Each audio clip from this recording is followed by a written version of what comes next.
समकालीन भारत भाग 1 है, अध्याय 1 है भारत आकार और स्थिति, कक्षा 9वीं का है। हमसे यहाँ पे ये भारत की आकार और स्थिति भूगोल का है। यहाँ पे निर्देश में लिखा है इस अध्याय से एक प्रश्न 3 अंक के होंगे, एक प्रश्न होंगे 3 अंक के, मतलब एक ही प्रश्न आना है 3 अंक का आएगा और ये जो प्रश्न रहेगा उसमें 3 अंक का रहेगा। पहला प्रश्न है मानक समय से आप क्या समझते हैं। तो भारत का अंतर्राष्ट्रीय जो मानक समय है उसके बारे में अपन से पूछा है। भारत का देशांतरीय विस्तार 68 डिग्री 7 मिनट पूर्व से लेकर 97 डिग्री 25 मिनट पूर्वी देशांतर के मध्य लगभग 30 डिग्री स्थित है। इतना अधिक देशांतरीय विस्तार भारत के पूर्वी और पश्चिमी भाग में 2 घंटे का समय अंतराल उत्पन्न करता है। संपूर्ण भारत के लिए एक समय जोन निर्धारित करने के लिए भारत की मध्य देशांतर रेखा 82 डिग्री 30 मिनट पूर्वी देशांतर रेखा को भारत का मानक यामोत्तर निर्धारित किया गया है। अपने भारत का मानक यामोत्तर निर्धारित किया गया 82 डिग्री 30 मिनट को। ये अपने भारत पर रेखा खींची गई देशांतर रेखाएं हैं। अगला प्रश्न है दूसरा, विश्व के संदर्भ में भारत की स्थिति का वर्णन कीजिए। मतलब अपना भारत है ये विश्व में कहाँ पर स्थित है।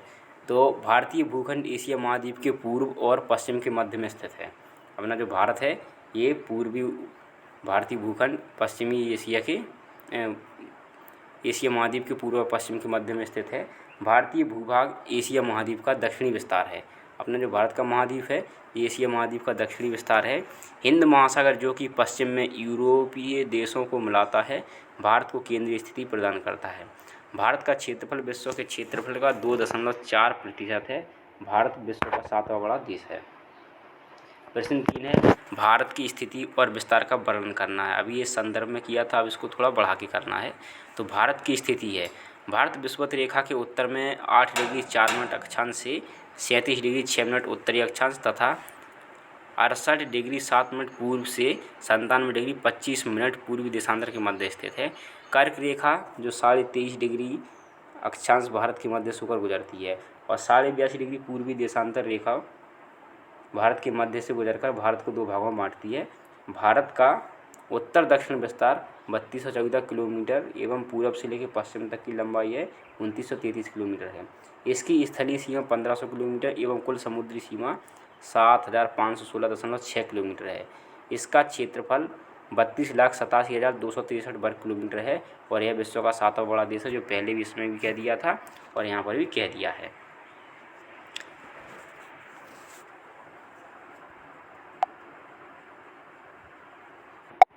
प्रश्न नंबर 4 है भारत की भौगोलिक स्थिति का महत्व समझाइए। ये भी 3 अंक का क्वेश्चन है।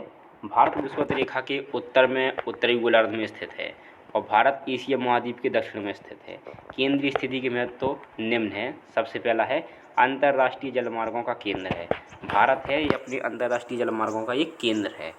हिंद महासागर के शीर्ष में स्थित होने के कारण अफ्रीका एवं ऑस्ट्रेलिया महाद्वीपों से जुड़ा है। हिंद महासागर है इसके शीर्ष से जुड़ा हुआ है, ये मतलब बिल्कुल छोड़ा पे, इस कारण यह अफ्रीका और ऑस्ट्रेलिया के महाद्वीपों से भी जुड़ा हुआ है। और प्राकृतिक बंदरगाहों की सुविधा है अपने भारत की भौगोलिक स्थिति पर। और अंतर्राष्ट्रीय वायु मार्गों का संगम स्थल भी है। भारत है अंतर्राष्ट्रीय वायु मार्गों का संबंधों का स्थल भी रहा है, इसलिए इसका बहुत ही महत्व है। आप इस वीडियो को लाइक करना, शेयर करना और सब्सक्राइब करना और हमारे चैनल पे बने रहना। और ऐसी और भी आगे के 2 अध्याय की हम आपको बताएंगे, उसको आप देखते रहना और भेजते रहना। धन्यवाद।